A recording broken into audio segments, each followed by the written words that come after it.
Hi everyone. Yeah, right. Well, I did this stream as a follow-on to the Mae Brussell stream, obviously, because at the end she links Altamont and the Charles Manson case, because they both happened at the end of 1969. And she connects it to the CIA Operation Chaos, obviously, doesn't she? And on that subject, I just found a huge document on archive.org of about Operation Chaos. It looks like the manual for it, and it's thousands of pages long, so that'll be interesting to read. But yeah, anyway, yeah, Mae Brussell basically links the two things there, and she actually failed to notice, or she doesn't mention. Well, the essay that I read out, it was published in a book, but she never published it in her lifetime, so I think she probably was going to go back to it and work on it more. But she failed to notice there's a connection that Susan Atkin gave her grand jury testimony the day before Altamont, and it was being reported the day of Altamont, so everyone was talking about it at Altamont, and that started the blueprint for the Helter Skelter narrative, because all the other defendants would have heard that and known what they had to say, basically. So that's how the official narrative got started, from this grand jury testimony that Susan Atkins made, that she later recanted. And there are a couple of other Manson connections that I'll go into to Altamont. But yeah, I'm reading out tonight from a book called Everybody's Lucifer by Tony Scaduto, I think he's called it. So check on saying his name right. I think it's Scaduto. Yeah, but he's written a book about Mick Jagger, and there's a good section about Altamont in it, because there is footage. But if I show the footage, what will happen is it'll be all right on the stream, but they'll copyright strike it when I put it up for playback. So like people watching it on playback won't see anything, and we'll just be talking about what we watch. So it's better if I read something out. And yeah, this is a really good account of it. And I've got some photographs. And since I put the slideshow together, more photographs surfaced in my Facebook group. So I'll probably just show them directly from Facebook, because these slideshows, it can be hard to upload them to StreamYard if they get too big. In fact, here, look. I had my mic so you could see the candle before. How did I have it? No. Right, so we'll do them before I start reading. So I've got tons to read, sorry. Oh, James Watson's here. And Mega Zorlak. Lil Mikey, I've not seen you for... Is that Mickey? Or Milky? That Avatar as well. Blimey. Carol Wayman. Yeah, sorry. Just putting off all the reading I've got to do. Yeah, and I'm going to do this as a two-part one, because I want to read out part of the Manson file. But it's a really long chapter. And if I skip parts of it, then I'm skipping important stuff about her lawyer, because, there's a lot of interesting stuff about it. Yeah. Oh, she didn't really have anything, did she? No, she just points out that they both happened within, a short time of each other at the end of the 60s, while Operation Chaos was in full swing, basically, and that's all she says. She didn't really have anything, and she didn't point out the Susan Atkins grand jury testimony connection as well. Yeah. All right. The devil here to do some devil shit. Wait a second. Am I done with it?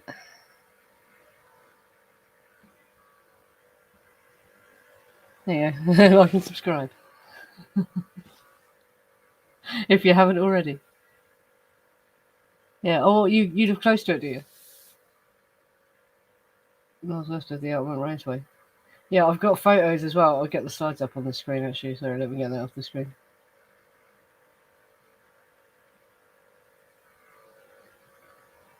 Yeah. So there's an aerial view. You can see the stage is very, very low. It does all look very dangerous, as you'll see. Very overcrowded. And yeah, well, like I say, when I get into reading, it was very, very poorly planned. And there's a point that Mae Brussell makes as well, where she says it's suspicious that Mick Jagger was so anxious that the show go on, and she sort of makes it sound as if that's suspicious. And like,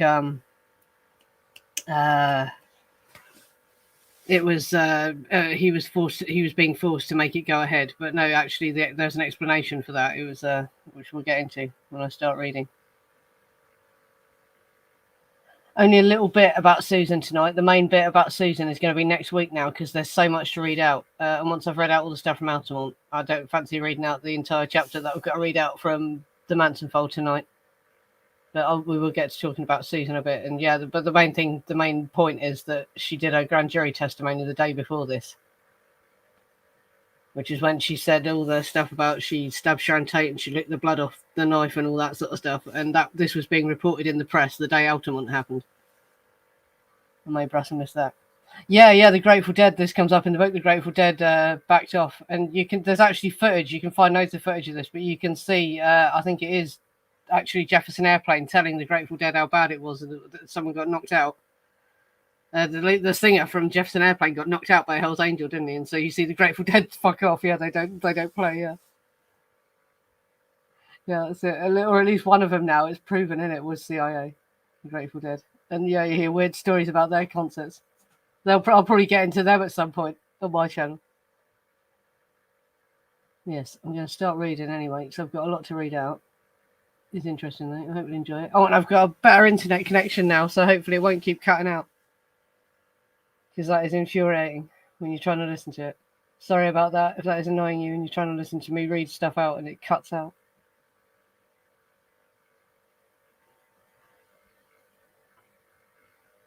Right, and this is from Everybody's Lucifer, starting at page 320 from the version that's on archive.org. I think there's only one edition of it. Jagger appeared determined to give that free concert in San Francisco. Free concerts had started there. The Grateful Dead, Jefferson Airplane, all the Northern California groups that had turned that city into a freak's paradise, giving them free concerts in the parks and on the streets, until the Haight-Ashbury became as commercialized as Coney Island. And there had been Woodstock, 3 days of music and good times in upstate New York. Perhaps as many as 500,000 kids creating such a beautiful feeling of love and peace and music that the record industry and the advertising men started calling them the Woodstock Nation in order to sell them more goods they didn't really need. A film had been made of Woodstock, scheduled for release in spring 1970. And Jagger told his people he was eager for a film of the Stones tour to be made and released before Woodstock, beat them into the theatres. Without this free concert, there would be no Rolling Stones film. Negotiations with one filmmaker had fallen through at the last moment, and Jagger had asked the Mouses brothers, Albert and David, to shoot some film as some form of audition. The Males, who are New York filmmakers, weren't brought in until near the end of the tour. The first footage they shot was at Madison Square Garden. Jagger saw the rushes, and Stone Promotions, the company set up by the band to produce the American tour, contracted with the Mouses to do a feature-length film. But the several dates remaining in New York, Boston and Florida wouldn't be enough for a film, so the free concert became an absolute necessity and a very vital climax to the film. Perhaps as many as 1 million kids, the largest audience ever assembled, gathering to see Mick Jagger. The real reason for the concert was to get a film. Jagger was guaranteed, said a representative of the Mouses, that the film would be rush processed for a March 15th release date, beating the Woodstock by a full month. After the last concert date of the tour at the West Palm Beach Pop Festival in Florida, the Stones went into a studio in Muscle Shoals, Alabama, to lay down some tapes for a new album. In San Francisco, Jagger's aides were having difficulty finding a site for the free concert. Originally, the plan had been to hold it in Golden Gate Park on Saturday, December the 6th, but the city refused to issue a permit. Jagger was on the phone constantly, demanding that a site be found and that the concert must be held no matter what sort of legal problems popped up. We'll hold it in the fucking streets if we have to, but we're going to have a concert, he told aides. Mick wants was a phrase often heard around the Stones, and when Mick Jagger wants, his aides see that he gets. Wednesday morning, only a few days before the concert must be held, and miraculously a site became available. The director of the Sears Point Raceway, an auto race strip outside the city, offered up his grounds free of charge. It was immediately accepted. Chipmunk, who had built the stage and the special lighting effects for the Stones tour, ordered his crew to begin moving tons of equipment out to the site. Jagger was called and told he would have his concert, and the trouble started. Revenge on the Stones organisation, meaning Jagger. Stone Promotions had savaged promoters wherever they had played, demanding what was considered by some promoters to be excessive dollar guarantees and percentages of the gate. making it impossible for some of them to make a profit of any kind. Some claimed they were forced to promote the Stones concert at a loss. Concert associates had produced the Los Angeles concert, and the firm's executives felt they had been victimized by the Stones. Concert Associates is owned by a large holding company called Filmways, and Filmways also owns the Sears Point Raceway, where Chipmunk and his people were slaving away to construct the stage and get the light towers built. On Thursday afternoon, Jagger's people got a taste of their own viciousness. Filmways summoned them to a meeting and laid down certain conditions for the use of their raceway. The Stones must place $100,000 in escrow to pay for the possible damage to the track, and must either give Filmways exclusive distribution rights to the film of the tour or pay a flat $100,000 fee. Stones management, which had charged all the traffic would bear when they held the monopoly, now began to scream it was being robbed, and none of them could see the delightful irony of the situation. The concert must go on, Jagger decreed from Alabama. Melvin Belly, the West's most flamboyant and effective trial lawyer, came in to help the Stones sort out things. The free concert, love and peace and good vibrations for the kids was starting to be seen for what it was, corporate strategy. Big business, all those sleazy elements of Western society that the underground and the Woodstock nation said it despised, and for which the Stones had once seemed to offer a revolutionary antidote. While legal manoeuvres were still going on Friday morning, another track, or stock car oval called Altamont, was offered free by Dick Carter, its operator. Carter had heard about the Stones' problems with Filmways. Local disc jockeys broadcast minute-by-minute accounts and quoted Keith as saying, "We'll hold it in the bloody parking lot if we have to," and he called Ronnie Schneider to offer his track. It was now 20 hours before concert time, and the Stones sent out an announcement. The free concert will go on at Altamont, 15 miles east of Berkeley. Chipmunk and his crew, now aided by the Grateful Dead communal family, tore down the stage and carted all the equipment out to Altamont, racing the clock. No one in the Stones organisation, not Jagger nor Ronnie nor tour director Sam Cutler, seemed to be deterred by the fact that Woodstock had been planned for months, and you can't lure hundreds of thousands of kids to a festival site and have it ready in 20 hours. Unless you consider those kids to be no more than film extras who don't require toilet facilities, water and food stands. Outside the Jagger circle, more level heads were appalled at what was taking place. Bill Graham commenting, "They can't do it, they should call it off or it'll explode in their faces." But Graham and others were ignored as the incredibly arrogant Stones machine raced to create an instant Woodstock for the film. Mick wants. It was as if everyone believed the earth would open if Mick wants. And there was nothing that couldn't be done if Mick Jagger, the leader of the Rolling Stones, commanded it. There was a compulsiveness to the event, a compulsiveness on the part of the Stones organisation and from the audience that began to stream out of town and towards Altamont the moment the new site was announced. Jagger had said the concert must take place, and no one dared question the command. Jagger had said hiring the Hells Angels sounded like a good idea, and no one dared point out that the California Hells Angels are a different breed from the London Hells Angels. It seems to some observers, in fact, that the Angels had not been hired for protection, but to heighten the feeling of evil and violence that Jagger/Lucifer was going to portray from the stage. So, right, yeah, that's what his sense of urgency was, to get the show to go ahead no matter what, and why it was so poorly planned, because they literally just wanted it for the film, and they didn't give a shit about the audience, basically, or anyone. It was literally just the end of this film. And if he could get it done in time, then they could beat the Woodstock film to the cinemas. That was literally all it was about. It wasn't, being forced by the CIA or out like that. So it's like basically, Mick Jagger's fault. What people say. Well, this is an interesting one. Festival was on the 9th of December, the 60th anniversary of Crowley evoking Chronizon, the demon of dispersion, in Balsada, Tunisia in 1909. That was not a coincidence. Well, it says in this, the account that I just read, that they wanted to do it on another date, but they had to do it on this date. So the date was changed. So I don't think. And yeah, when we get to it as well, they start talking about astrology. So we get to that as well.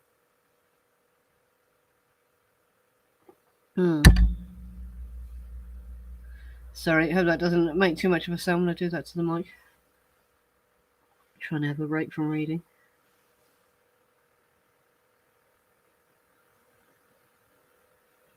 Oh, what?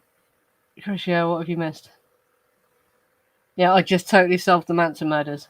Yeah. And I'm never going to repeat it, and I'm going to set this stream to private. You missed it. Sorry, man. Yeah. That's it. Yeah, and everyone's been sworn to secrecy. No one's allowed to tell you. But yeah, I worked it all out. Ah. Right, I'll get on with reading because there's quite a lot to read out, and it does get good. Well, obviously, it's all good. Interesting stuff, isn't it? Change to more pictures, a different picture.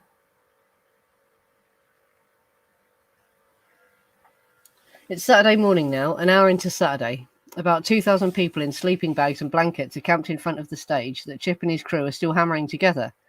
Altamont, the enormous meadow in front of the track, looks like a science fiction movie by Fellini. Spindly light towers slowly growing towards the sky, generators for the work crews pounding and roaring, spewing out monoxide fumes, helicopters for the elite, Jagger, journalists and wealthy hippies who have left their San Francisco mansions to get a spot next to the stage. Clatter overhead. Circus tents for the workers dot the area. Campfires burn everywhere. In the eerie light of the fires, you can see people spilling down and into this valley that is really California desert, dry and cold and almost barren. The crowd had begun to form so early because radio announcers at the site were describing the long lines of cars that had already begun to clog the highways. We're announcing the groups that have been selected by Jagger to appear with him, including Jefferson Airplane, San Francisco's own superband. No broadcaster said, because none of them knew it yet, that Jagger had not wanted the airplane at his free concert because they had outplayed the Stones in Florida a few nights earlier. Jagger had finally relented, but he ordered the airplane to perform its set early in the day and ordered his aides to make certain there were at least 3 acts between them and the Stones. He wasn't going to get upstaged again.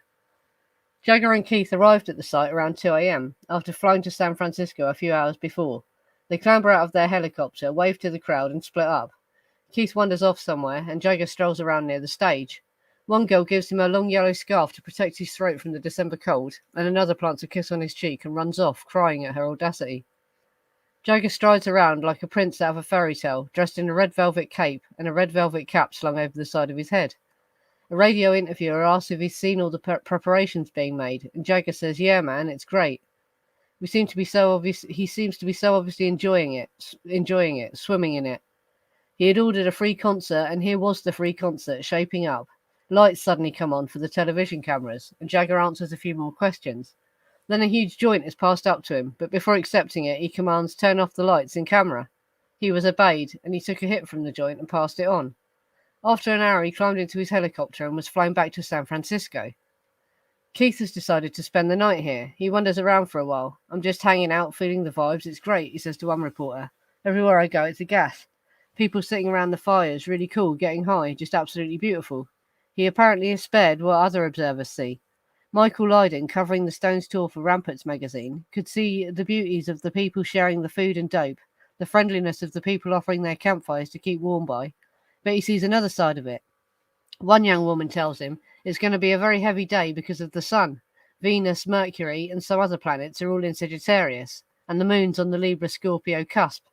Others, conscious of the stars, have the same feeling, and they communicate it to anyone who will listen. "It's weird," says one. "They consulted the astrologers before setting the dates for Woodstock, but they couldn't have consulted an astrologer for today. Anyone can see that with the moon in Scorpio, it's going to be an awful day to do this concert. There's a strong possibility of violence and chaos, and any astrologer could have told them. Oh well, maybe the Stones know something I don't know." Lydon comes across another woman who presents him with a grotesque doll that had been made, she said, by her dead husband. "He lives in the doll. I know it. He sees everything." And the Jesus freaks are out in force, passing out leaflets warning that the Stones are in collusion with the forces of Lucifer, chaos, anarchy, and revolution, and that Lucifer is planning a catastrophe that will destroy their souls unto eternity. It's 7 a.m., and the Hells Angels rent-a-cops permit the mob at the top of the hill to enter the valley, where the stage has been set up. They come rushing and whooping down the hill, flinging themselves as close as possible to the stage. The Woodstock Generation Western Division, a so-called community that believes it is the social and aesthetic centre of the age. They have deluded themselves into thinking they've made a fundamental break from the old society, helped by drugs, sex, and rock music. They have an illusion of superiority, believing that by hating their parents, hating anyone who doesn't agree with them, they have been given a special insight into the universe. They're too arrogant to understand that they're the mirror image of all they condemn in their parents and in all authority. Frozen and lifeless in their delusion that they're a special breed because they listen to groovy music, smoke, eat, shoot dope, grow their hair long, and don't worry about spreading venereal disease because penicillin is available free at any clinic. The kids assembled here, kids of the hip culture, don't realise they're blind, believe they have superior vision, and that superior vision creates other illusions, that festivals and tribal gatherings are revolutionary, and that Mick Jagger is leading them to revolution, that Altamont will be an instant revolution, as Woodstock was. This is not true of all of them, to be sure. Many of the hundreds of thousands assembled here have come simply for the music. But those who are blind with illusion and dope seem to be in psychic control, and they cannot perceive that Jagger is no revolutionary, but a millionaire businessman, a superstar now caught up in his own myth, trapped by his own creation.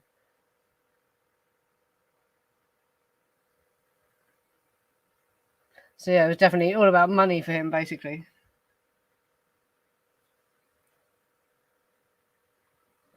That was all he really cared about. And yeah, everyone was stoked. And yeah, that's interesting that the astrology predictions were really bad for that day. So, and it sounds like it was rushed last minute anyway. It was just to fill out this film. And it was just, there was the rush to get it done was so it would beat the Woodstock film.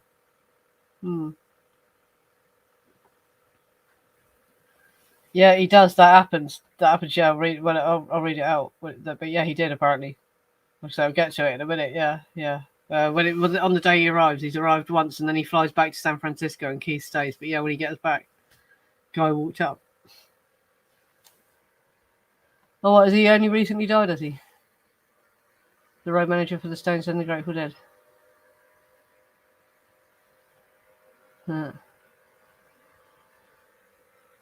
Yeah, he has just turned 80, hasn't he? I actually saw them. It would have been because Amy Winehouse was still alive. Amy Winehouse appeared with them. How long ago was it now? God, would have been at least 15 years ago. They played the Isle of Wight Festival.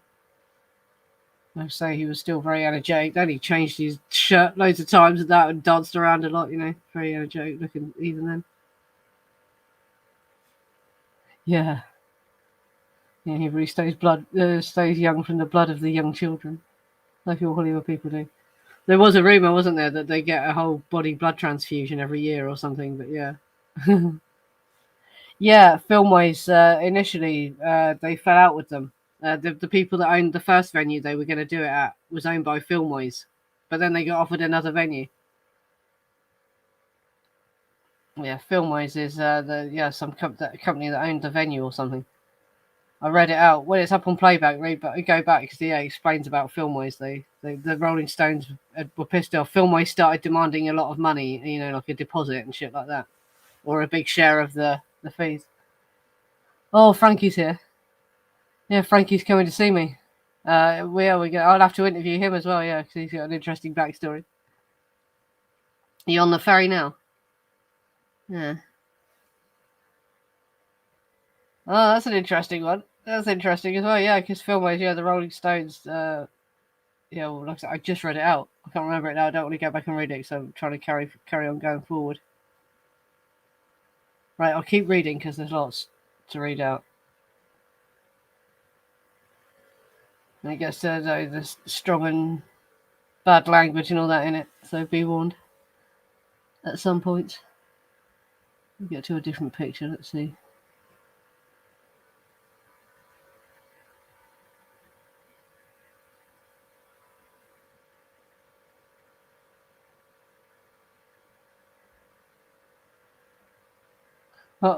Jim, yeah.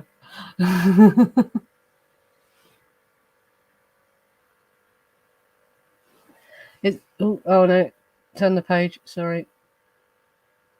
It's 10 a.m. and as many as 100,000 have arrived now. The field's filled with those kids who abandoned their cars 8 and 10 miles back because the roads were clogged. It's so beautiful to see them coming over the rise of the hill in the sun haze that has settled over the near desert. Pure poetic beauty, a filmmaker's beauty. And the Miles' crew is getting it on film. Simply beautiful.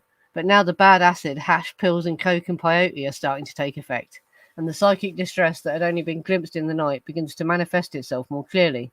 The weirdos are starting to send out their psychotic waves. With daylight, they can be seen, acid heads whose faces are like masks, hiding brains that have been burned out by too many acid flashes and visions. Speed freaks with hollow eyes and gaps in their teeth. 14-year-olds who look 30 and will die at 20, gulping pills and washing them down with gallons of red wine.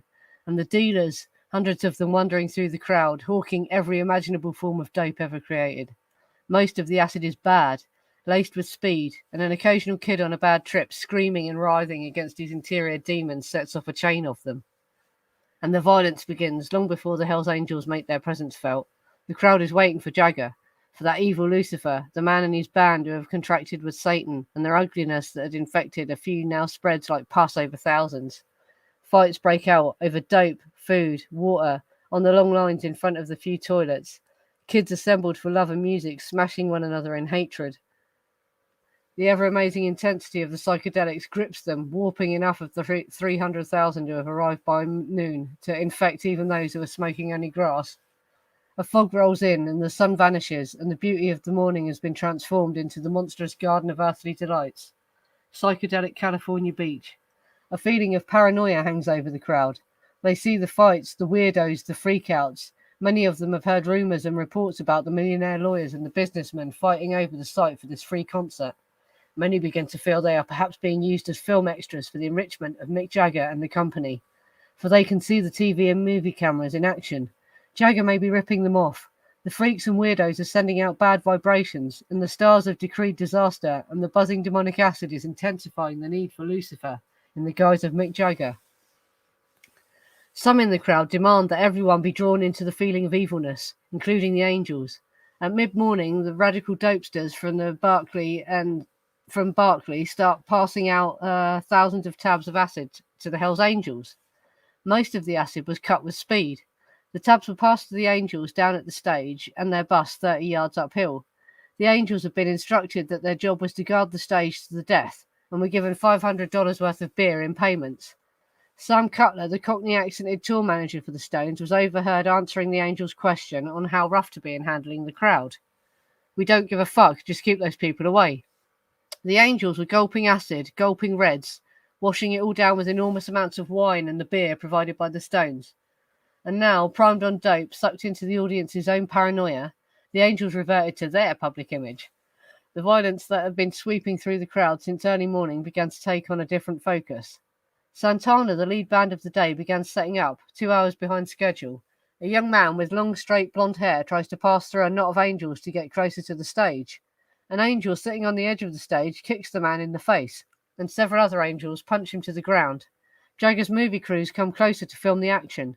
They aren't disturbed. They have several angels as bodyguards. But a freelance photographer taking pictures of another angel assault nearby, angel smashing a couple of naked people to the ground with pool cues, is himself attacked and requires 13 stitches in his scalp. Santana has begun playing, and through their set, interrupted several times by angels leaping across the stage to beat someone. The violence swept all round the band. When he got down from the stage, Carlos Santana told reporters, "There were bad vibes from the beginning. The fight started because the Hells Angels pushed people around. It all happened so fast, it just went right on before us, and we didn't know what was going on. There were lots of people just fucking freaked out during our set. I could see a guy from the stage who had a knife and he just wanted to stab somebody. I mean, he really wanted a fight. There were kids being stabbed and heads cracking the whole time." The Jefferson Airplane was the second group on stage, early in the afternoon, hours before the Stones would appear, as Jagger had ordered.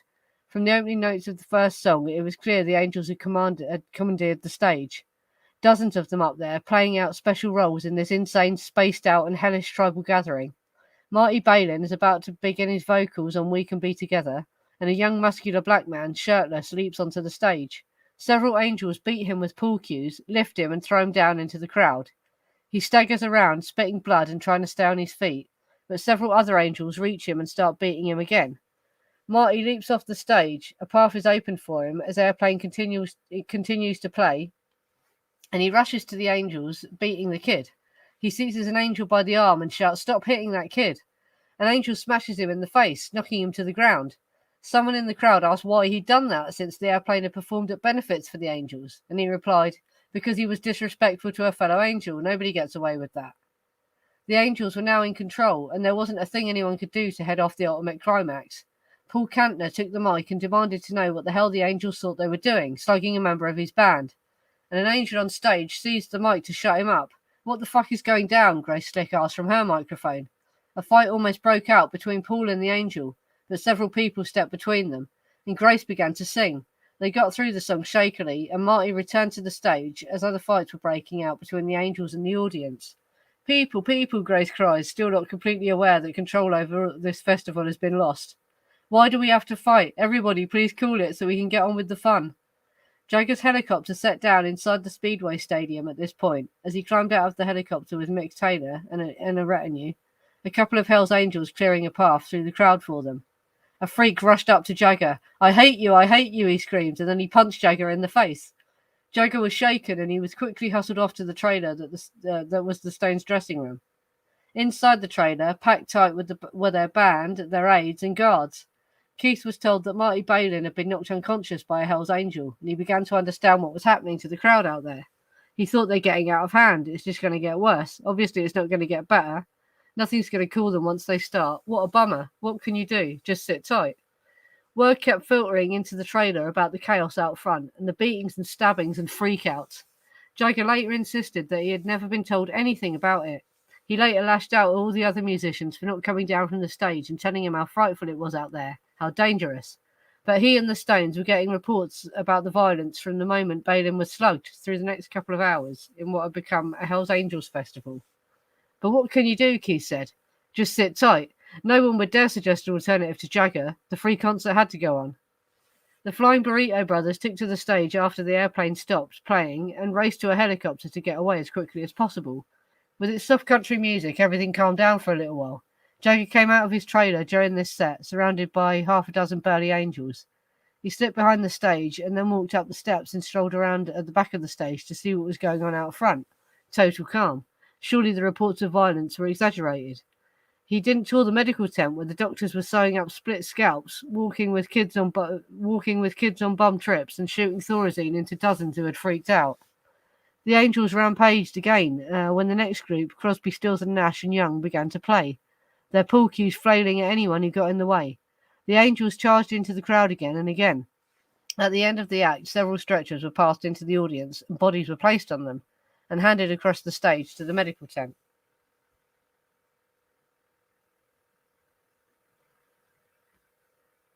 One interesting thing that I hear there as well, Operation Chaos, part of it was distributing drugs, and it's weird that the Hells Angels get handed this bad acid that's spiked with speed, that's mixed with speed, and they're also dropping reds, which I believe are speed pills, aren't they?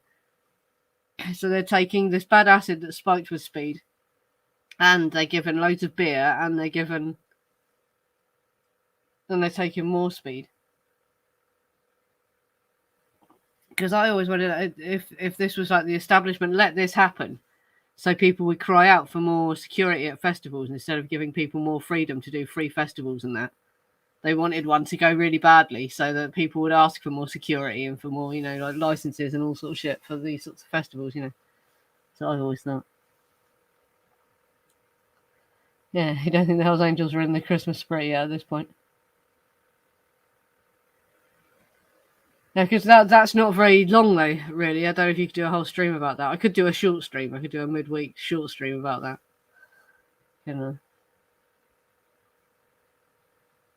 Yeah, that's described in the book as well when he stands there staring at him. He uses some choice language, but he describes what he was thinking, yeah. So yeah, when I read it out. Not my words, it's Sonny Barger, the Hells Angels don't fuck about. I am gonna read it out. If you're easily offended, what you're doing watching this stream. Yeah, well, it was a bit better organised, wasn't it, though? They did put months into organising it. I mean, it's crazy that they had already partially built the stage somewhere else, then had to move it. And the Grateful Dead's team helped them rebuild the stage at Altamont. But it's shocking how low the stage looks. Let's have a look at the pictures again. But he gets to it as well. Like Mick Jagger says he doesn't feel safe on the stage. That's a good picture of the Hells Angels coming down the hill. Look. I think I'll be skipping ahead if we go any further. Yeah, this is Meredith Hunter. We'll get to him in a minute. He's the poor guy that ended up dying. And there's more. I've got more photos of him that I'll show when I finish reading. But yeah, you can see it all looks quite rickety. People were just climbing all over everything. There was some sort of barrier at the front of the stage. If you look at pictures that were taken from the stage, so you can see the stage, there was actually some sort of barrier, but it is very low. Look how low the stage is.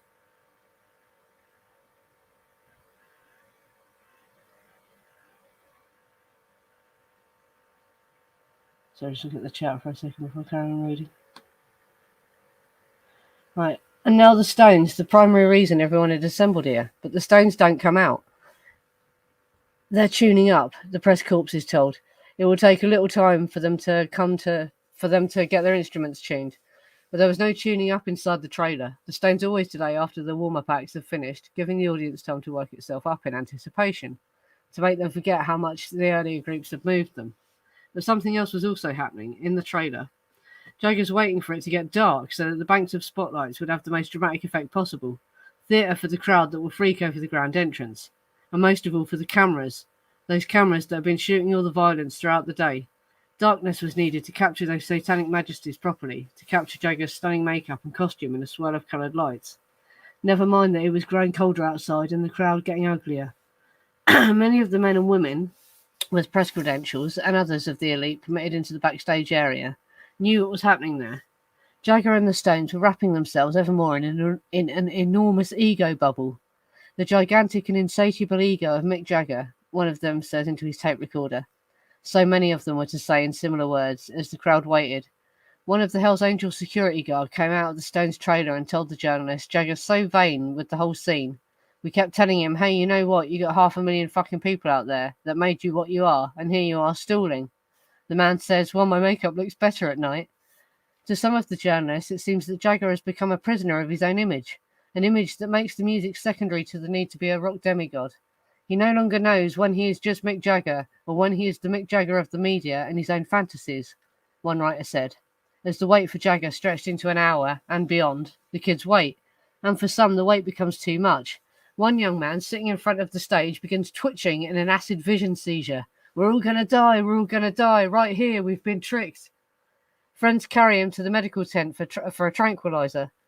If someone has time to shoot him up, dozens of people are injured in the medical area, some with skull fractures, some on bad trips. There have been so many bad trips that the doctors ran out of Thorazine, even though they didn't start using it until late in the day. But despite the battlefield look in the tent, it was practically dark inside. The Stones representatives refused to turn on the backstage lights so the medics could tend to the sick and injured. No lights until the Stones took to the stage. To have lights on before then would rob them of their entrance impact, so the injured would have to wait along with everyone else.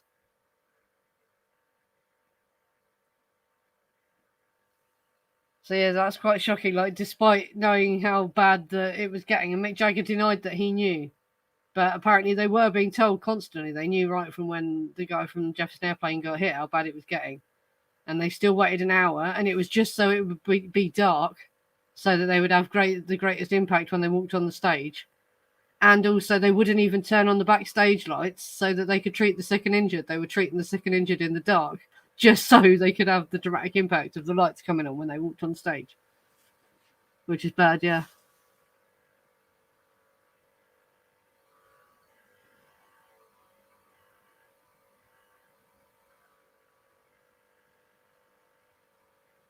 Oh. They spent time tuning up at Altamont when they recorded Brown Sugar Days earlier. Sound engineer was amazed they all just pulled their guitars out their cases and started to record without tuning up. That's the worst thing is why they tune up, right? They come out of their trailer and they fucking still tune up before they go on the stage because they weren't fucking tuning up at all. They just do it deliberately. They keep you waiting. But I've been to the other big acts that do that. The one time I saw Michael Jackson did the same thing. These big acts do that to make you fucking build up a sense of anticipation. But in this situation, it was fucking making it much worse and people was getting killed, you know.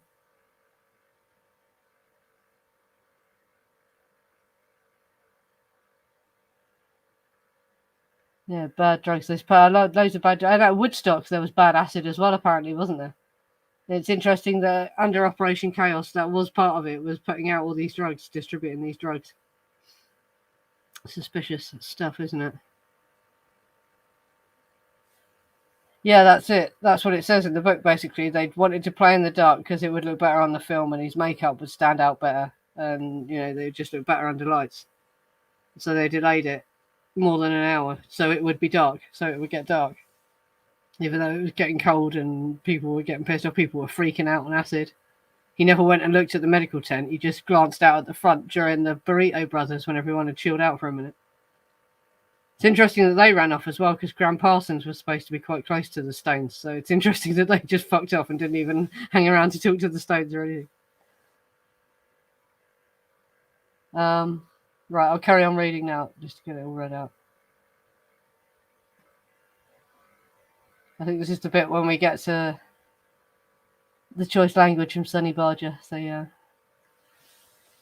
It's dark now, almost an hour and a half since the last band has left the stage. The lights come on, and the crowd surges towards the stage until the first 100 feet of ground are packed so densely that it's difficult to breathe. The Angels' crew and cameraman seem to have multiplied on stage, and the wooden floor sags in the centre. The Angels continue to attack anyone who displeases them, smashing skulls with their pool cues. In the trailer, the Stones and everyone around them are tense and very nervous, but it breaks when Cutler sticks his head in the door and says, "Time to go on, security men." Time to go on. Security men, including the Angels, surround them. The band is escorted in a tight cordon to a tent a few yards away, directly behind the stage. Now Keith, Bill and Mick Taylor tune up, while Angels punch at faces that peek through the holes in the canvas. 10 minutes and they're ready. The Angels form a wedge, almost lifting the band out 4 steps to the stage. Jagger halts for a moment behind the stacks of amplifiers. He begins jumping, a taut spring limbering up, appearing to journalists to retreat into himself, to focus all his strength on tapping his emotions. He looks behind him and to the sky, which is dark now.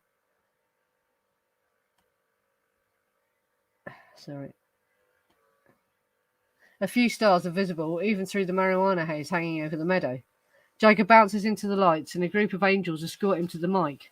It seems to some of the crowd that Jagger is endorsing all the violence and brutality. The stars, which he probably can no longer see, appear to be mocking him as the band leaps into Jumping Jack Flash on Keith's signal. Jagger's orange and black satin cape glows wickedly under the lights, and he launches into his dance. Haltingly at first, between 100 and 200 people are on stage, and Jagger has no room to dance. He waves his arms at the onstage mob. "Give me some room," and then he stops his song. "Move back, won't you?" he asks. The Angels step back a few paces, shoving the people back. As Jagger watches, it crosses his mind that something is wrong. "The crowd is weird," he later told a friend he was thinking. "They're not shutting up the way they usually do when I start. They're pushing and shoving. This is very strange. This audience, something's off balance. There's no control." Jagger gets back into the song, forced to perform in a small pocket at centre stage. For one very brief moment, Jagger and the band seize control of the mob. "Because it's all right now. In fact, it's a gas. I'm Jumping Jack Flash." 4 Angels flash from behind the amps. One of them, almost vaulting over Charlie's head, rush past Jagger to the edge of the stage and leap into the crowd. That brief moment of the performer getting control is gone. The crowd makes way, screaming in panic, and the Angels smash someone who has offended them. The fight is over quickly, and the band plays on. Hesitant now, they've lost the flash. More Angels crowd on the stage, wandering among the performers, almost colliding with Jagger as he dances and sings. The band stops. Fellows, move back, won't you, fellows?" Jagger says again. His touch of sarcasm is effective. The Angels give him some room. The Stones begin to play Carol. As he waited to begin his vocal, Jagger told his friend he was thinking, "The stage is too fucking low. None of us feels any security up here at all. We're down too low, too close to the people, and there are too many people surrounding the stage." Through the song, the Angels continue to beat people at random. Perhaps not so randomly. Many in the audience nearest the stage are demanding to be made victims. Young men and women, some of them stripping nude despite the cold, climb onto the stage only to be thrown off and beaten on the ground below. They raise themselves up, hair and faces matted with blood, and they climb up again to be beaten again. They seem to be trying to devour the creature they've elevated to fame, Jagger/Dionysius, but are themselves devoured, collaborating in the violence. The one song, that brilliant exploration of evil set to hard, stinging, vicious music, summing up all this crowd fantasizes on Jagger, is played next, "Sympathy for the Devil." Jagger as Lucifer. As he begins to sing, a nude girl, large and grotesque in the blue and red lights, climbs on one of the small amps, standing in front of the stage. She is now trying to reach Jagger. 5 Angels pounce on her. Jagger breaks off in mid-verse and says calmly, "Something always happens when we get into this number." He picks up the verse again. "I killed the Tsar and his ministers. Anastasia screamed in vain."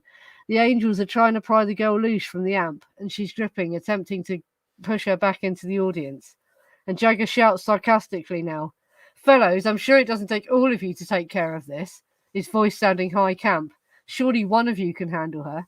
The crowd cheers his put down of the angels. Good thinking. One angel can certainly beat up a girl. Four of the angels back off, and the one remaining lifts his pool cue and smashes it over her head. She falls into the audience, and the angel leaps after her, continuing to beat her. Angels on stage are angered at Jagger's sarcasm. One standing only 3 feet from him dances in place to the music as Jagger vamps at the mic, casting his eyes left at Jagger, eyes filled with hatred and contempt. You can almost hear the thought behind his searing, doped-up eyes. I'd love to kill this faggot bastard. Sonny Barger, leader of the Angels, glares into Jagger's back, thinking, Jagger's in some kind of panic. We've got 5 guys trying to keep the chick off stage without hurting her, and people in the audience are trying to put her up on the stage. And Jagger gets on this big trip about not needing 5 guys to handle one girl. So one guy handles it, and a little bit more violence for you, Mr. Mick Jagger. We're just doing what one of your managers asked us to do, getting people off the speakers in front of the stage, you cunt. Jagger, you're using us as dupes. We're the biggest suckers for that idiot I ever did see. Sympathy for the devil is going badly, but Jagger sings on, trying to regain control by invoking Lucifer over these children of violence. And then suddenly Jagger stops. Although Jagger later denied seeing a gun, Mick Taylor recalled that Jagger turned away from the mic, panic in his eyes, and shouted, Fuck, man, there's somebody out there. There's a cat pointing a gun at us. The band stops. Keith has seen the gun. An angel who sees its glinting steel in the lights. A gun pointing directly at Jagger. Drops to the stage to get out of the line of fire. Jagger stands there, his hand over his mouth, appearing terrified, gazing to the left of the stage where the gun has flashed. He retreats from the microphone, back toward the equipment. Mick Taylor stands in place, his mouth open, appearing numbed. He had seen it, a black man in a green suit leaping about. I think he was waving a gun around, Taylor thought. And then the man vanished, chased into the crowd by a pack of angels. The man with the gun is Meredith Hunter, an 18-year-old black man who has come to the concert with his pretty white blonde girlfriend and has angered the angels, perhaps because his girl is white. They had been standing near the stage up against one of the amps when a fat Hells Angel, who had been ordered to keep people away from the amps, leaned over and yanked Meredith's hair, pulling it and laughing at Meredith's surprise and pain. Meredith pulled loose and gave the angel a very mean look. The angel punched him in the mouth and leapt from the stage to beat him further. Meredith tried to run away, and several other angels grabbed him, began beating him as he continued to push through the crowd. Angels hanging on his back. One angel pulled out a knife. The crowd fell back as the blade glinted in the light, and he plunged it into Meredith's back. Meredith didn't go down. He turned, a gun in his hand, holding it in the air. His girlfriend screamed, Don't shoot anyone. A Hells Angel grabbed the gun from him, and another stabbed him in the back again. He pulled the knife out and smashed it into Meredith's temple. Meredith stumbled to his knees and then rose and began running, the blood streaming down the side of his head. He fell to his knees again, and then the angel with the knife stabbed him repeatedly. The fat angel who had started it all grabbed Meredith's shoulders and started kicking him in the face 4 or 5 times. Meredith fell into the sand on his face, and another angel kicked him in the side, and Meredith rolled over. I wasn't going to shoot you, he said. An angel demanded, Why did you have the gun? He didn't give Meredith time to answer. He lifted a trash pail and smashed Meredith over the head with it, then kicked the pail away, and 5 or 6 angels smashed their boots into his head and body. When they were done, the fat angel stood on Meredith's head for about a minute and then walked away. No one in the crowd tried to interfere. Hundreds of them stood there watching Meredith being killed, crying and gasping at what they were witnessing. And now that the angels had stopped smashing Meredith's body, the crowd slowly came closer. Don't touch him, the angel with the knife said. He's going to die anyway, so let him die. Don't come near him. The angel stood over Meredith for several minutes, not permitting anyone near the body. Several young men came over and tried to comfort Meredith, and the angels walked away. A couple of people turned Meredith over on his face, ripped off his jacket and shirt, and began to rub the blood so they could see the wounds. There was a large hole at his spine, and another on his side, and a hole in his temple that seemed to go at least an inch. One man picked up his arms and another his legs. We've got to get him to the stage for help, because he's going to die. We have maybe 15 minutes. The crowd around Meredith began shouting to Jagger to stop playing. 25 feet away, Jagger recovered and leapt to the mic. The audience directly out in front of the stage and flowing up the hill for a quarter mile. It was peaceful up the hill. All the violence was focused around the stage. The audience started to boo Jagger because they didn't know why he had stopped singing and fled to the rear of the stage. Brothers and sisters, come on now, Jagger shouted. That means everybody, just cool out. We can cool out, everyone. Everybody be cool now, come on. Keith is staring out at the angels who swarmed all over Meredith, picking a few notes on his guitar as if to start playing again. But Jagger turns to the side of the stage, attracted by the commotion, but unable to see, because of the crowd, that Meredith is being stabbed to death. And he shouts, "How are we doing over there? Everybody all right? Can we still collect ourselves? I don't know what happened. I couldn't see. I hope you're all right." "Are you all right? Okay, let's just give ourselves another half minute before we get our breath back. Everyone just cool down. Is there anyone who's hurt? Okay, I think we're cool. We can groove. We always have something very funny happen when we start with that," he repeated. Jagger seems very fragile, begging his audience not to riot. Always he was able to bring them to the edge of riot and then pull them back with his art, his performer's magic. Now he seems a small, frail, and very vulnerable little boy in a Halloween costume, stripped of his central aura, vulnerable to a sudden knife thrust, a bullet, a pull cue, to shatter his skull. He appears to know it, and he looks frightened. Keith signals, and the band starts the song again, lacking conviction. Jagger doesn't have his usual drive, his voice weak and his dancing leaden.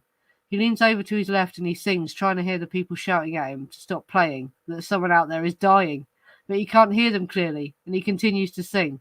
Someone tries to climb on stage to tell Jagger about the knifing, but Angels throw him back into the audience. Jagger stops again. "Why are we fighting?" he demands. "Why are we fighting? We don't want to fight at all. We got to stop right now. You know, if we can't, there's no point." Fights continue to break out in front of the stage. There is a long silence at the mic. Jagger has totally lost control, and he must know it now, but he doesn't seem to know what to do about it. Keith steps forward to the edge of the stage, pointing a finger at the Angels beating someone, and shouts, "Either those cats call it, man, or we don't play." But the Angels don't call it. More beatings directly in front of the stage, and a long silence from the rock stars who are witnessing it. A long pause. Then Jagger takes to the mic again, his voice almost a sob. "If he doesn't stop it, man." Keith shouts out, "Keep it cool. Hey, if you don't cool it, you ain't gonna hear no music." An Angel grabs the mic from Keith and shouts at him, "Fuck you." Word has finally reached the stage that someone has been seriously hurt. Sam Cutler steps forward and takes the mic. His voice is hoarse and flat with fear. "There is an important announcement. Someone has been hurt and a doctor is leaving the stage right now. That's him with his arm raised. He's got a green jacket on. Will you please let him through? Someone has been badly hurt." Jagger shouts, "We need a doctor here now. Look, can you let the doctor get through, please? We're trying to get to someone who's hurt." The doctor walks through the crowd, his arm upraised. Men and women standing around Meredith Hunter also have their arms raised, raising bloody hands at Jagger to show him how serious it is. Hunter was carried into the medical tent by the doctor, Robert Hyatt, a resident at the San Francisco Public Health Hospital. It was obvious to Hyatt and the other doctors that Meredith could not live. There was no equipment on the scene to help him, and no helicopter to get him to the hospital. He died within moments. The doctors were furious. "The people in charge of this concert are morally irresponsible," one of them said. "The medical men had been promised telephone communications and a helicopter for any serious emergency, but none of that was ever given to them."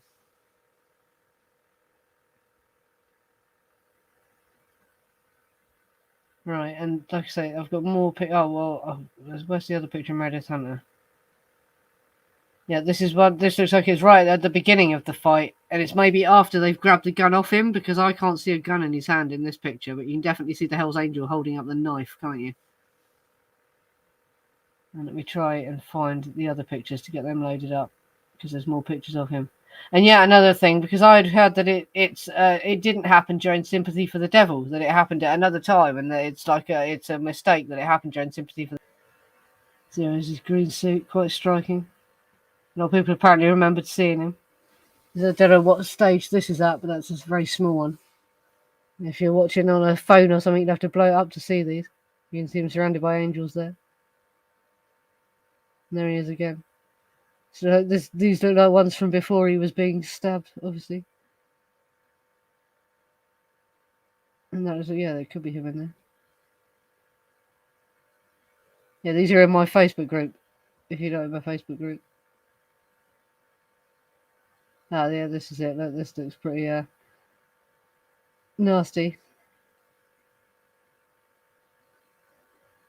Oh, so you see the stage there. Look, you can't see the barrier, but there is some kind of barrier fence up. I thought that there was no barrier at all, but there was some sort of barrier. You can see how close people were able to get to the stage, and the Hell's Angels were like literally beating them off with pool cues. Yeah, it was crazy.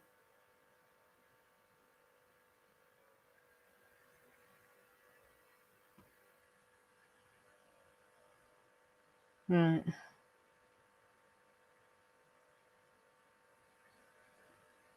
Yeah, well, apparently so. Yeah, they reckon 2 of the stones reckon they could see a gun being pointed at Jagger, and the Hell's Angels all saw it, didn't they? Yeah. So, like, why? As Barger said, the concert goers kept the Hell's Angels from getting to a chopper that was on fire. I don't know. No, I don't know about that. And I've heard other things about them supposedly wrecking bikes as well that had been parked at the front of the arena. But I can't see any evidence of there being bikes in front of the stage in any of the photos. But that apparently comes from interviews Sonny Barger gave years later when he was promoting a book. But if you look at the photos, I can't see any evidence of there being bikes in front of the stage from any of the photos. If I'm wrong, show me the fucking photos where you can see there being bikes in front of the stage at any point. Because that was supposed to be another reason the Hells Angels were pissed off. They had put their bikes out on display and as a barrier, and the bikes got knocked over and damaged. But I couldn't see any pictures of there being bikes. They came down on bikes from their like bus on the hill, apparently. But...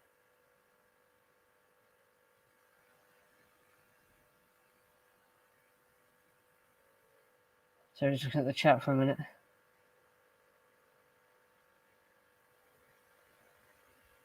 There's a Mama Castor here. It's that 2 rows of seats behind Cass. She was a sweetheart. The mamas and papas are a bit off. Still putting a good performance. It would have been their last as a group. Yeah. Sorry, I just having a break from reading from it. But yeah, I've got another interesting Manson connection to this. That's another creepy one. And it's weird if you're looking for like weird. Was this all orchestrated by the CIA shit? Yeah, look at this. No, I want that. Oh yeah. Bobby Beausoleil was appeared in Kenneth Angers' film with this Hell's Angel, Billy Frisch, who's called Sweet William, in Kenneth Angers' short film, Invocation of My Demon Brother, Lucifer Rising. Now, the bloke in the picture, you might not think that looks like him, but honestly, you look at him, he just is not got a beard. He's clean shaven in the Kenneth Anger film, and he's just not clean shaven. And there's a clearer picture of the dude as well. And he's the guy, if you watch the footage of Jefferson Airplane playing is up, and he's the one that gets up and talks on the mic. Right, but I found it interesting that he was also an actor. That's a bit weird, isn't it?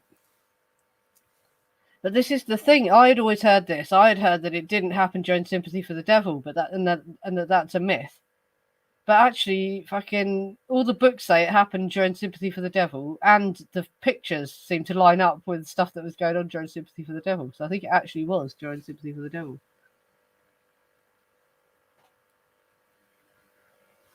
Yeah, that is a good point, because it can be edited. You can edit film, can't you? Yeah, they could have done anything to it. Or if it's on YouTube as well, fucking people could have fucking edited a version of it just to fuck with people or something, couldn't they? You know? Yeah, that's it. You don't see their bikes anymore. So I think maybe they were exaggerating about the bikes being wrecked, because I couldn't see any pictures of the bikes being down in front of the stage. There is a photo of them. Where is it? I think this must be when they rode down. This must have been them like doing a ride out thing as they came down. But where the bikes went then, is this when the bikes are at the front? But yeah, I can't see them leaving the fucking bikes at the front of the crowd. It just sounds stupid, you know. Yeah, that's it. It does, because I remember hearing, but because Sympathy for the Devil stops as well, and everyone says it's then that's when it happened. But I'd heard that it was not Sympathy for the Devil, but by the sound of things, it actually was, because that fits in. He was also friends with Janis Joplin. Interesting, isn't it? Is it weird that he goes from being a Hell's Angel? Well, I wondered, was he a Hell's Angel when he acted in Kenneth Angers' film? I'd have to ask, because fucking, I know people who related to him, so she might even know. I don't know.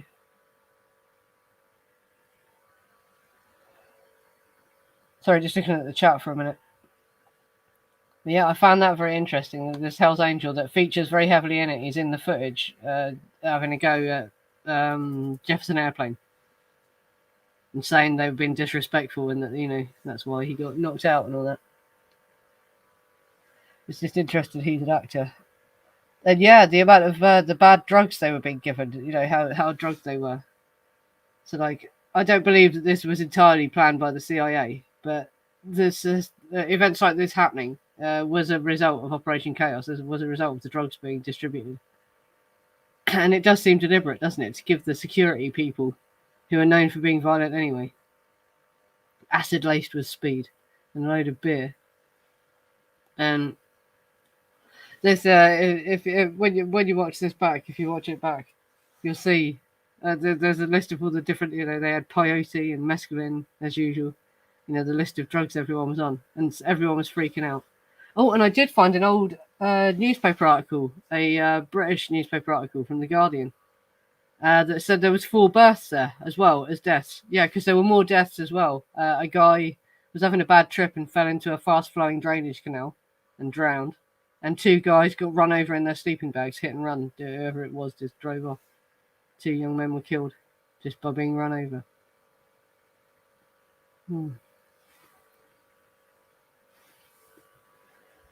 I never heard of that one. British Altamont in 1973, the Buxton Festival up on the moors. Chuck Berry was headlining, and every greaser, grebo, and rocker from the North and Midlands turned up en masse. That wouldn't have been the kind of thing my dad would go to then. He was more into the folk stuff. He didn't like the rock so much. Well, he liked Cream and Eric Clapton, but that was as close to rock as he got. They're more blues. You'd call them blues, I suppose, wouldn't you? Yeah, that's it. It made them agitated and paranoid. And so the people that are already violent anyway. And then you give them a load of acid laced with speed, and they're taking reds anyway, and washing it down with $500 worth of beer, which would have been a fucking lot of beer in those days, wouldn't it? No, Buxton, not Buxom. Though I'm sure there's a few of them in Britain. These Renaissance festivals.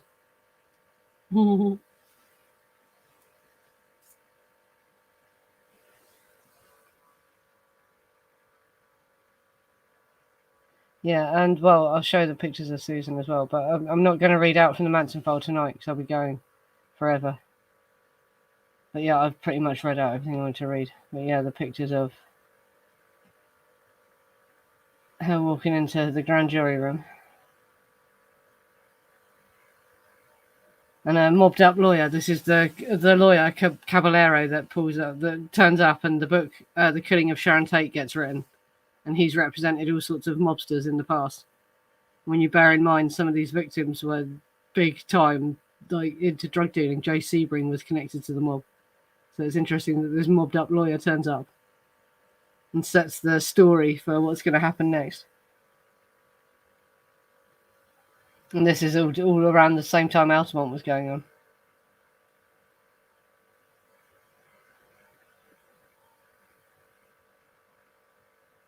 Yeah. They'll buy a lot of Bud Light.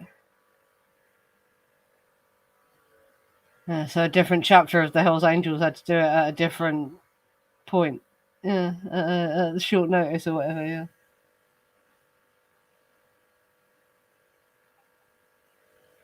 Yeah, that's it. There was only... Yeah, they didn't have any water. I think because it was a racetrack, there was probably like built-in toilets, but they weren't built for a festival crowd sort of thing. You know, you would have had to provide additional toilets, and they didn't do that. There was no water.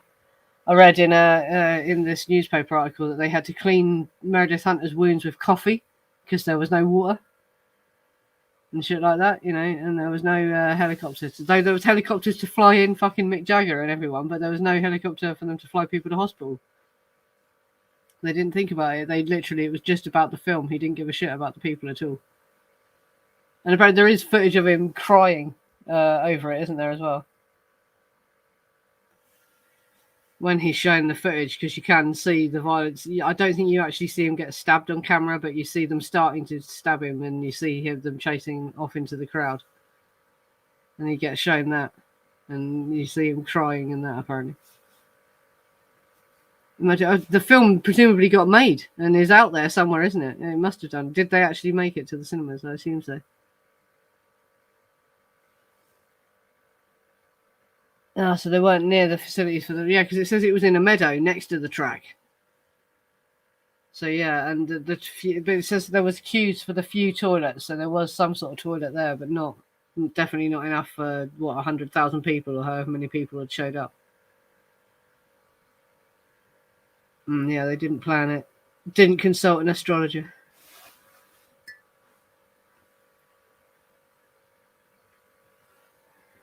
Yeah, it's a road course, not an oval. Yes, was it the previous one had an oval? Yeah, the one where they had started to set up had an oval, but the Altamont's a completely different thing. It's a track, is it? Yeah, a long track.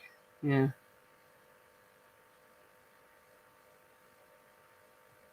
Yeah, but it does mention there were some toilets because it mentions people fighting in the queues to the toilets, basically. Yeah.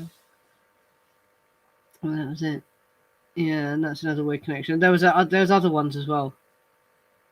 But yeah, that's an interesting about Filmways. Sharon Tate working for Filmways, and there's a Filmways connection to Altamont.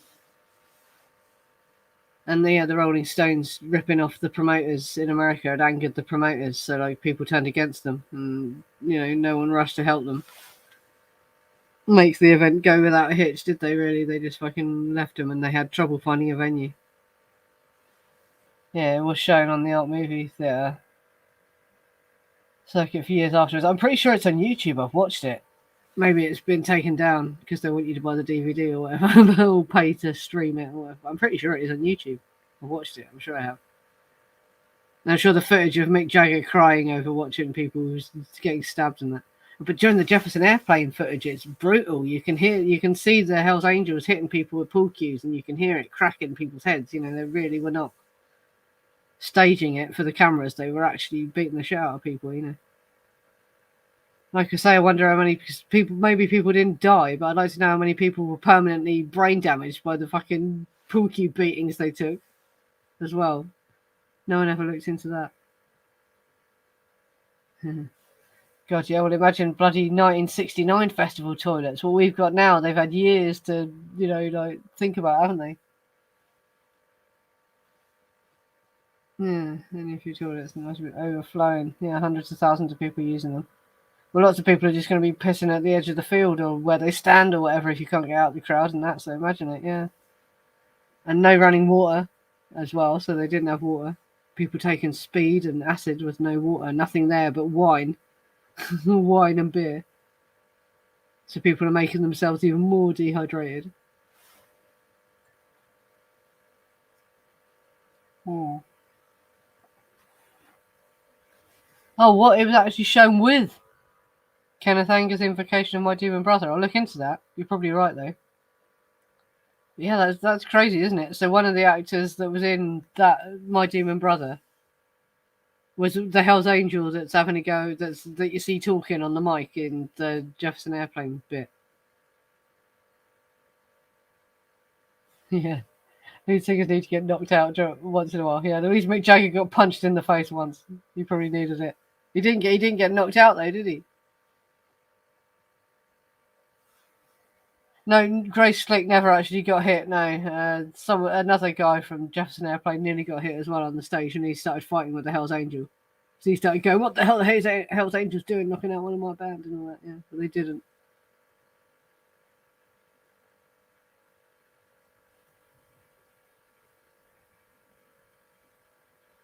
Yeah. Well, your friends, yeah, left, right, yeah. Well, I would have. Fucking hell. But up the field, apparently you couldn't see it because if you look at the picture, it is on a slope sort of thing. So like up the field, you couldn't really see that's it, the violence kicking off. No, it was up. It was up on a hill, so further up the hill, you wouldn't have seen all that because it can only have happened a few feet in front of the stage, can't it? They cleared a line because he was seeing a guy get beat up. A guy tried to jump on the stage, and they were beating him severely. And he tried to run into the audience and stop him beating him. And the Hells Angels don't like people interfering, do they? They take it offensively. This is why you don't hire the fucking Hells Angels to be festival security, you know, they're not, that's not what they're for. Hmm.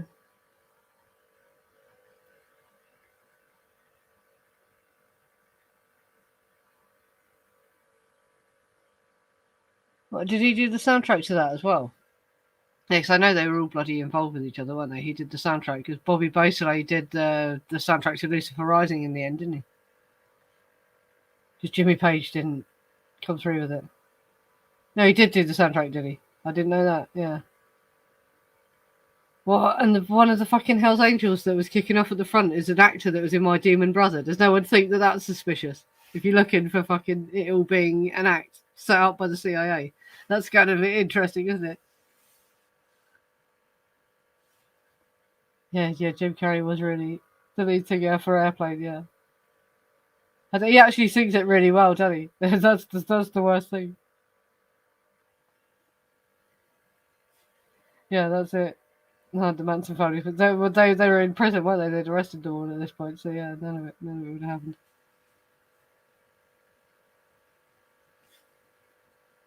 Yeah, Sympathy for the Devil was the fourth song on the set and when the murder happened. So I say, because I had heard it wasn't when the murder happened, but looking at all the books I've read and the photos, what seems to line up with the photos, it was during Sympathy for the Devil that it started. And you don't see it on the footage because he does try to run into the crowd and he gets lost in the crowd from the cameras.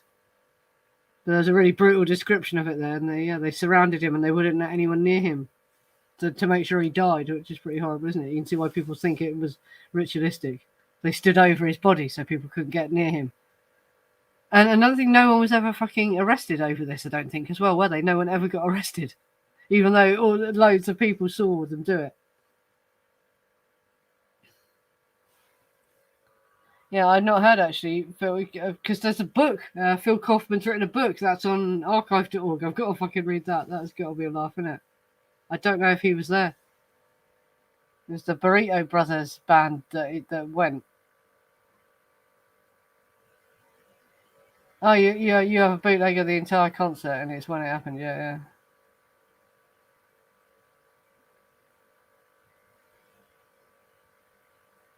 Yeah, alcohol and acid laced with speed. No water, with people taking amphetamines. Nothing but wine to drink. And there was a description of the crowd as well. The 14-year-olds that look 30 and they're going to die at 20. It's on archive.org. I'm going to read it. Yeah, it does look good. And what's his what the other one? Oh, he's the bloody crazy one that ran off with Graham Parsons' body and burned him. Oh fucking hell! What's he called? The other manager, and he managed when he produced Charles Manson's album,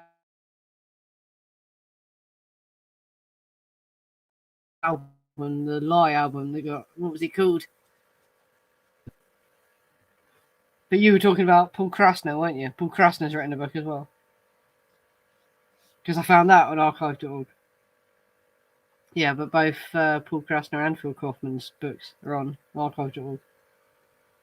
But apparently, Kaufman doesn't talk more than the bare minimum about Manson, so it's not like worth reading for information about the Manson case. But just the crazy shit he got up to. There must be some funny stories in there. Yeah, Phil Kaufman.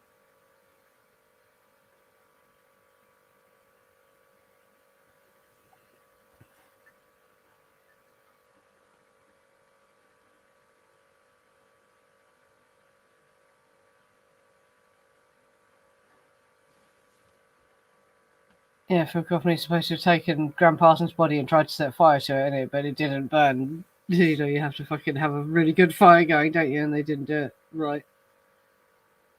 Sounds crazy.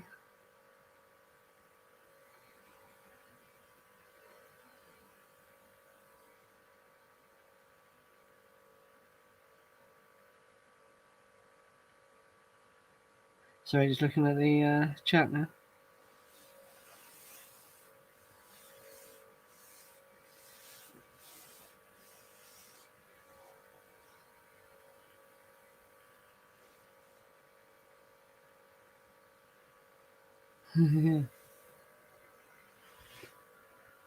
Yeah, the crowd had turned on the Angels, yeah, because I think the Angels were probably freaked out as well, because yeah, what were they going to do?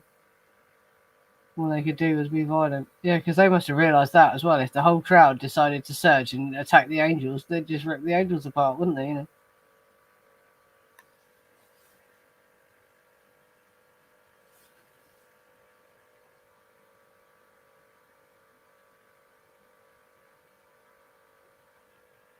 Hmm.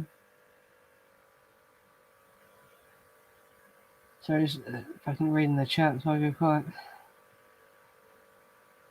Yeah, that's it. Today's show is like I say, when you look at this, the stage and how the stage was built and how rickety it looks. Nowadays, it's all like solid scaffolding and that in it. But there was an incident where stages had fallen on people in festivals, isn't there? Where it wasn't put together properly, or it was too windy or whatever. It does happen.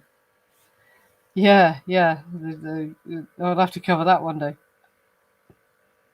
That's what he asked for, isn't it? Yeah, he said it when he said he'd wanted to be burned at Joshua Tree, but he probably didn't mean like that, did he? Under those circumstances.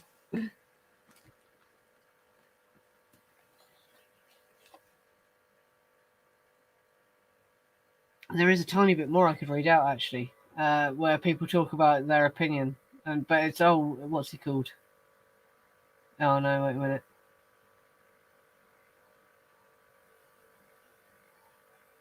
No, I can read it. Yeah, yeah. I'll just read out this last chapter because what's his name? David Crosby gives his opinion on how they handled it. It's interesting. Altamont has ended. The crowd calmed down, and the Stones played several more songs. Jagger finished up his performance with Street Fighting Man, a rather insensitive selection for a crowd that had seen so much carnage in 8 hours. At the end of the song, Jagger shouted, "We're going to kiss you goodbye," and he slowly left the stage, throwing kisses, waving campy, fluttering hands, and batting his eyes. Waves of sound smashed over the stage as the crowd cheered and saluted, with closed fists upraised, as Jagger left the stage. Surrounded by Hell's Angels, one writer turned to a friend and said, "It's a giant fascist rally. Jagger is playing Adolf Hitler." An enormous negative reaction swept the West Coast over the next several days. Altamont had been touted as another Woodstock, another gathering of the tribe to demonstrate as adult authoritarians that kids can live together in peace and harmonious vibration. And one man was murdered, 2 others killed in their sleeping bags by a hit-and-run driver, and another man on a bad trip was drowned when he jumped into a canal. What went wrong? The newspapers, radio, and television tried to answer the question for days. At first, the Hells Angels were blamed. Later, as more information on the scene at Altamont started flowing in, there were second thoughts. David Crosby, whose group played through the violence during the afternoon, told interviewers, "The Rolling Stones are still a little bit in 1965. They didn't really know that security isn't a part of anybody's concert anymore. We didn't need the Angels. I'm not downgrading the Angels because it's not healthy and because they only did what they were expected to do. The Stones didn't know about the Angels. To them, an angel is something in between Peter Fonda and Dennis Hopper, and that's not real. But I don't think the Angels were the major mistake. They were just the obvious mistake. I think the major mistake was taking what was essentially a party and turning it into an ego game, a star trip. An ego trip of look how many of us there are. A star trip of the Rolling Stones, who are on a star trip and who qualify in my book as snobs. I've talked with them many times, and I think they're snobs. I'm sure they don't understand what they did Saturday. I think they have an exaggerated view of their own importance. I think they're on a grotesque ego trip, and I think they're on negative trips, essentially, especially the 2 leaders." And Bill Graham, "I ask you what right you had, Mr. Jagger, in going through with this free festival. And you couldn't tell me you didn't know the way it would have come off. What right did you have to leave the way you did, thanking everybody for a wonderful time, and the angels for helping out? What did he leave behind throughout the country? Every gig he was late. Every fucking gig he made the promoter and the people bleed. What right does this God have to descend on this country this way? It will give me great pleasure to tell the country that Mick Jagger is not God, Junior. But you know what is a great tragedy to me? The cunt is a great entertainer."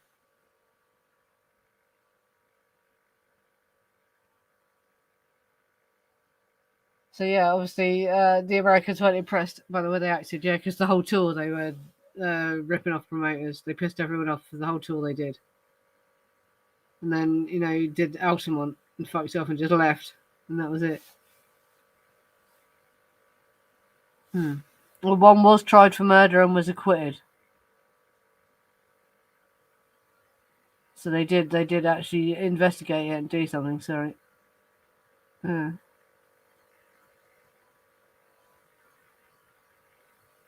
Yeah.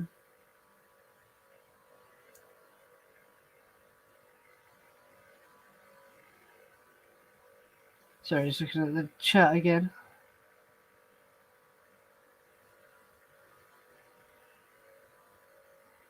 Yeah. Gave up on concerts back in the early 70s. Oh, it's different now, though. People are more well behaved. It's more corporate. That's what I don't like about it now. It does seem very, very. Just everything seems corporate. And there is security. They have to have security at everything for insurance. So there's always going to be security. Hmm.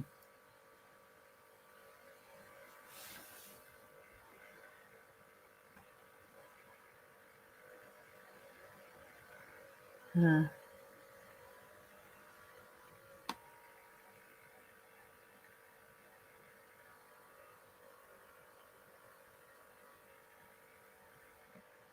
Yeah, well, so I think they were scared of the Hell's Angels, weren't they? They were freaked out by what they were seeing, the guys, and they didn't want to start getting targeted because that's what the Hell's Angels are doing. Anyone who tried to interfere, the Hell's Angels just started beating them. So people were getting scared, weren't they? They didn't want to. But Jefferson Airplane tried to stand up to him, and someone knocked him out. And Mick Jagger, but that wasn't a Hell's Angel. That was the Hell's Angels failed to meet him directly off the helicopter, and a member of the public managed to run up to him. Must have been freaking out on acid or something, and said, I hate you," and punched him in the face. Yeah. That's it. Oh, well, festival was so corporate. It's just fucking ridiculous. And I've read now because there's now VIP sections, isn't there, and all that. But it's got to a point now where there's VIP tickets, and it used to be if you bought the VIP ticket, you got into the thing first, so you could be closer to the front. But now there's actually going to be fucking the bands have done this. There's actually a section at the front, so you can't get near the front unless you've paid the VIP ticket price. And at festivals, they're talking about they're going to have better walkways for people that have paid a higher ticket price. So you have to walk further around the site, and there'll be more direct walkways if you've paid for a certain ticket and shit like that. It's just getting ridiculous. It's all just about money now, you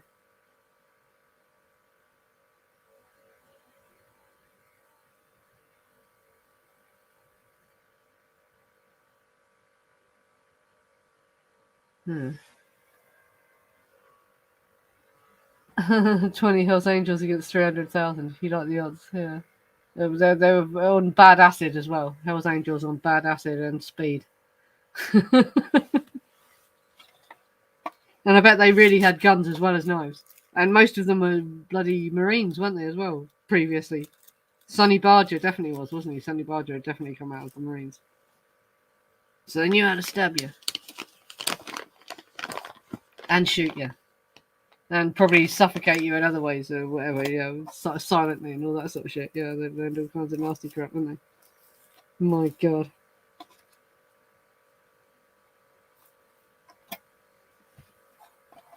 I might go to an after show now, actually, because this is run for an hour and a half. So, yeah, that's what I'll do. I'll go to an after show.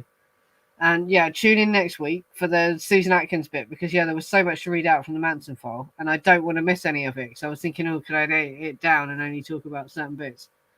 But all the stuff about the lawyer is interesting. And it ties into the Canadians. And when we get to the Rolling Stones as well, there's a weird guy who might have been Canadian. No one knows who he was as well. Makes me wonder if he was involved with the Canadian cartel. It's crazy.